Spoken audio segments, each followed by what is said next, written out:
I've experienced a reoccurring seasonal depression. This is a gray day. The sun has been hiding for several days now. And when this happens and we go into winter, my mind and my emotions tend to deflate. But I also know, despite the fact that this is another gray day, it also has the potential to be a great day. And I know that despite the fact that we're going into winter, there exists within me the potential for an undying garden. And so I know the way that I can make this a great day is by cultivating the beauty within me, cultivating the beauty, excellence, and everything praiseworthy to God within me, specifically within my mind. Because I need my heart, my soul, and my strength all in love with God and in love with others like myself. But included with that is also my mind. And so how can I cultivate beauty within my mind, despite the fact that we're going into winter, despite the fact that things are becoming gray? Well, one thing that I've struggled with throughout my life is worrying and overthinking and spiraling.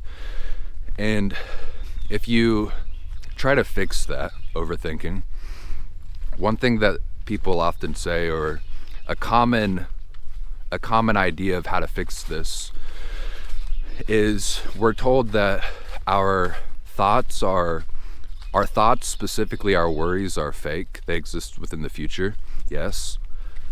But there's an assumption there that they are fake things that exist within a fake place. And so if I'm worrying about something, and somebody tells me not to overthink, that the worry is a fake thing in a fake place, they can tell me that, but then the moment they stop talking or when they walk away, it's like the worry comes back to me. It doesn't feel like a fake place. I can be told that worry doesn't add any days to my life, it just wastes my life, but it doesn't fix the problem. And so how can I tangibly remove the negative thoughts from my mind and instead cultivate beauty? Well, for me, what I've discovered, it's such a small shift, but in my view, thoughts, specifically worry right now, are a fake thing that exists in a real place. The real place is the realm of the mind and thoughts, dreams and things like that, imagination. It's not as real as this physical world, but it certainly feels real when it's tyrannizing me. And so worry is a fake thing in a real place. And what is the real place? Well, the realm of the mind is, in its true nature, a garden. It is a garden. And so my mind is a garden. And so when I'm worrying, when I'm dealing with negativity internally, the fundamental problem is that the garden is disordered.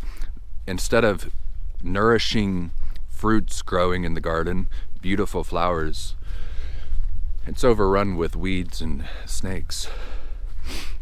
And so that helps me, because then I can practically remove the things that shouldn't be there, the things that truly are fake, and instead bring in things that are good.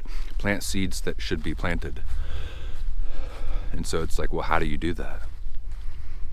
How do you cultivate beauty and exile the things that shouldn't be there?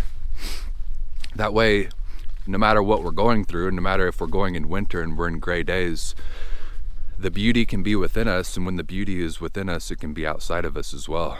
We can see the beauty in all things, all of the time.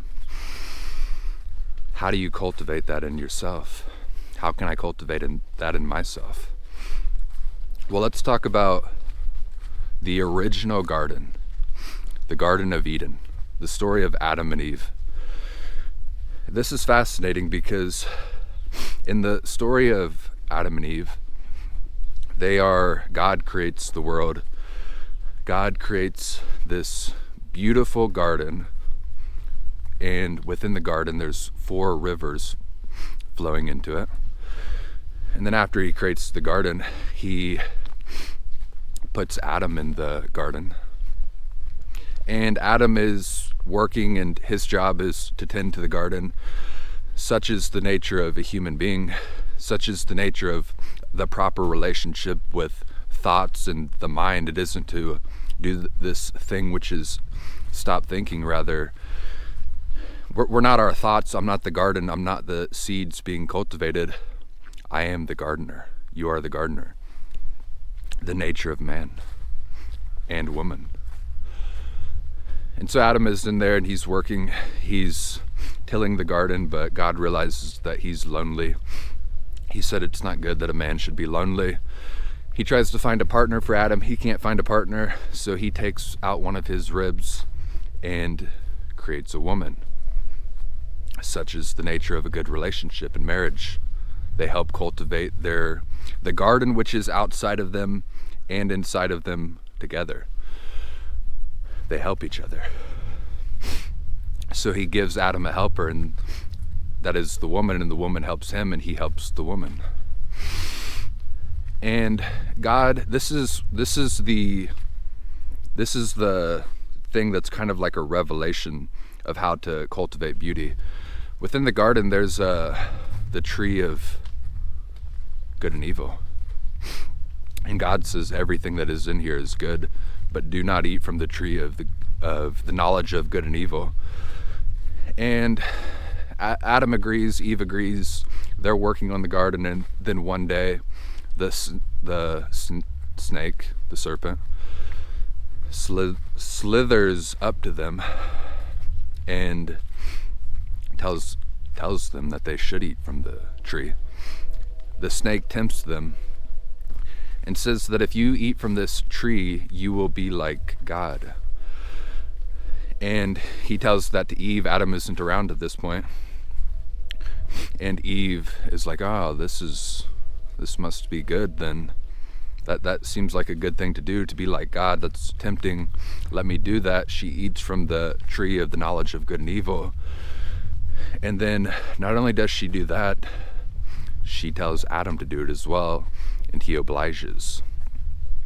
And so they've both eaten from the tree of the knowledge of good and evil, and immediately they realize they're naked, and they take some fig leaves, make them into clothes, and cover themselves up because they're shameful and full of doubt, and specifically they're afraid.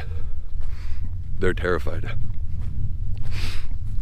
And then they're hiding from God. And put a pin in that, circle back to that moment of hiding from God. Let's talk about the tree of the knowledge of good and evil relative to the mind of the garden. Because in saying all of this, I'm not asserting that this story didn't actually happen in the real world. I believe it happened in the real world. But I also believe that when you know the way broadly, you see the way in all things. And not only is it a literal event, but it serves as both. It's a metaphor as well. And so, relative to the garden in my mind, the tree of the knowledge of good and evil still exists right now. And it is, what that is my knowledge of good and evil. As in, God has the knowledge of good and evil, what is truly good, the proper order of things. But then I have my way, the way that I want things to be ordered. And so if I eat from that tree, what should happen is that the hierarchy in my life as a man, I should love God with all of my heart, strength, soul, and mind. I should love my neighbors, my family, even strangers as myself. Those are clearly the top two positions. That's the hierarchy of importance of where my attention should be. All of my life should be subordinate to that. What shouldn't be up there is money. Money is just an example, but that corrupts the hierarchy. If you put something like money at the top of the hierarchy, then your whole life becomes disordered. Money isn't inherently bad, but it doesn't belong in the second place. It doesn't belong in the first place. And so there's a proper hierarchy of which our life should be subordinate. And it should be God, the love of God up top. And it has to be God up top, not because God is like a tyrant and needs us to love him. It's not for his sake, rather it's for our sake. All of our love, God is perfect, and all of our love flows from his perfect love. And we can't really do the second thing without the first thing. We can't love others like ourselves. I can't love others like myself if I don't do the first thing properly, or at least the best I can.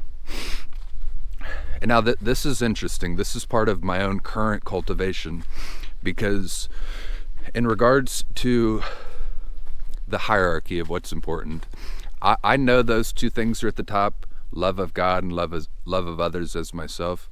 But the third thing for me, I've often put my life's purpose there. The purpose of my life. I talk about this Greek word philotimo. It doesn't really have an English translation, and philotimo means the love of one's God-given purpose. And so I'm a journeyman, I'm an adventure man, taking a bunch of journeys, trying to do good things in this world, and I take that very seriously. But when I think when it's third, I intertwine my purpose with achievement, because it might be in the wrong spot. It might not, maybe third isn't the right spot for it.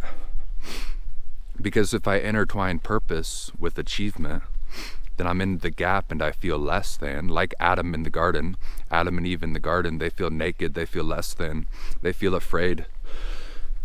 And what happens is it stops me from enjoying stops me from appreciating, cherishing, not attaching, but cherishing what very well may be the third thing that should actually be there, which is life itself. Life itself. Not purpose, yes, my life, if I don't use my life to do what God has sent me to do, my life is meaningless. But, for example, the garden is good. God doesn't create bad things. God only creates good things. Life is meant to be not attached to, but cherished. And if I put purpose above life itself, I don't cherish life properly. So that's all something kind of like a side note. That's something that I'm trying to discern in my life, the proper hierarchy. I know what is 1 and 2, but I wonder what needs to be 3 and 4, and it's just something I'm trying to figure out. But part of the point with that is, if things aren't in proper alignment, whether it's because of blindness or because of self-deception or serpent deception, then the whole hierarchy falls apart. Even if you've got God up at top, God will continuously rearrange it through love, make it work through love. But as long as things aren't in their proper order, and God's knowledge of good and evil rather than mine, it's always going to collapse. It's a Tower of Babel. It's something that I created rather than what I created through God. So things have to be not in my order, but in the divine order. Right. So the knowledge of good and evil, the Garden of Eden, the cultivation of beauty, excellence, and everything praiseworthy in the mind, orienting the mind towards God. What does this have to do with that? Well, the story goes forward, and this is fascinating, because it's like two things need to happen regarding the cultivation of beauty in the mind. You've got to plant beautiful flowers, yes. You've got to plant nourishing fruits, yes. But you've also got to get rid of the snakes. You've also got to pluck the weeds. You've got to get rid of the things that shouldn't be there. And the nature of a garden, specifically the Garden of Eden, is that everything in the Garden of Eden is good. The only thing that is bad is when it's disordered, when it is Adam's will, when it is the serpent's will. So everything in there is good. The only thing bad is them out of order. And so it's like, well, how can I bring things back into order? Open my eyes and remember what is good. Well, imagine this for a second. Adam's reaction to eating of the tree of the knowledge of good and evil is that he was hiding from God. He was naked, he was hiding from God, and God had to seek him out. And when I read that when I was young, I was like, God, why did you do this? Why did you put the knowledge of good and evil, that tree, why did you put that in there? Why didn't you stop them from eating it? But in greater maturity, I read that now and I'm like, God is in control of all things. I see this story in a different way. I'm like, God is in control of all things. God knows what he's doing here. I can just sense it. I know that God is writing the grand narrative. Despite how things may seem sometimes, God is writing this grand narrative. God is in control. But there was a right thing to do and a wrong thing to do. It's not that God didn't know that Adam ate from the tree. He's God, he knows everything. But he had to seek Adam out, and the reason why he had to seek Adam out is because Adam was hiding. So imagine that instead of Adam hiding and God having to seek him out, imagine Adam makes a mistake, goes to God, and just tells him the truth, tells him exactly what happened, saying, God, I'm sorry. You gave me this beautiful garden. You gave me life. You gave me a gift that I could never repay. And you gave me one rule. And despite that, I broke that one rule. I'm sorry. Please, what can I do to make this right? You gave me strength. I fell into weakness. What can I do to make this right? And I'm not saying that the whole story of the nature of this world is different if Adam does that. God is in control of the grand narrative. But I just bring that up because that's clearly the right thing to do. It's the right thing to do, to rather than have God seek you out and you kind of keep passively apologized. But rather than do that, you just go to God, know that God knows what you have done, and don't make him seek you out. You go tell him the truth. You go tell him the truth, and then maybe, hopefully, God is forgiving, God is merciful. Maybe God will forgive you. And God does forgive. Now we know that to be the case. God does forgive. God takes bad things and makes them good. God redeems all things. And so that is the nature of repentance. That is the nature of repentance relative to the cleansing of the mind and getting rid of weeds and snakes in the garden. If you tell the truth specifically to God, first to God, and then publicly to other people. Maybe the publicly to other people doesn't need to happen. I believe it's good and it should happen. But if you tell God the truth, then repentance is like a purifying fire. It is cathartic. It empties you out. Specifically, what it empties out are the things that shouldn't be there. The things that are counterfeit. The lies of the mind. And then without the lies of the mind being emptied out, they're going to keep propagating like a virus. They're going to keep building off of each other. You're going to spiral mentally.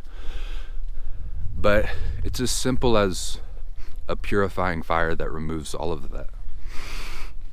And then we can get back to cultivating beauty, growing flowers, planting fruits. And then the final part of that then, of being a gardener, is like, all right, well, that's how you, repentance is how you get rid of the things that shouldn't be there. How do you add more of the things that should be there? The beauty, the excellence, and everything praiseworthy to God. How can I propagate my mind with that? Well, everything that God creates is good. Everything in the garden is good. Even the tree of the knowledge of good and evil. That itself is a gift, because that's a gift of free will.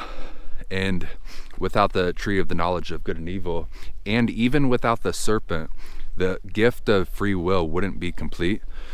And so it has to be appreciated that God doesn't create bad things. There's only inversion. There's only counterfeit versions of good things. What is good. And so when we remember that, when we are purified and the bad things are removed, we can literally open our actual eyes again and see God's beautiful creation in our physical life. And then it's an upward spiral, because rather than there being, it's a gray day, rather than there being gray outside and gray in me, now there's a garden within me, and I see the beauty in the world which God has created. Remember that God doesn't create bad things, He only creates good things. And I can, the eyes are a lamp. I can live in the present moment again, and that which I'm experiencing, which is why what I was getting at, meaning love of God, love of neighbor as myself, life. I've put purpose there. It's probably life itself. The present moment. I can once again find myself immersed in the present moment, and the beauty that is within me is, I can see it in the outside, and the beauty that is outside of me cultivates the beauty that is inside of me. They work together. They work together. Right. And so that's my focus for the day. It is a gray day. We're going into the dark heart of winter, but I know that within me is the potential for an endless summer, the potential for a beautiful garden. And I'm not going to retreat into my mind, but there's a difference between retreating in my mind and deliberately cultivating the beauty, calling out what shouldn't be there, cultivating what should be there. Right? And that's done through living in the present moment. And for now, that's all that I have. Goodbye.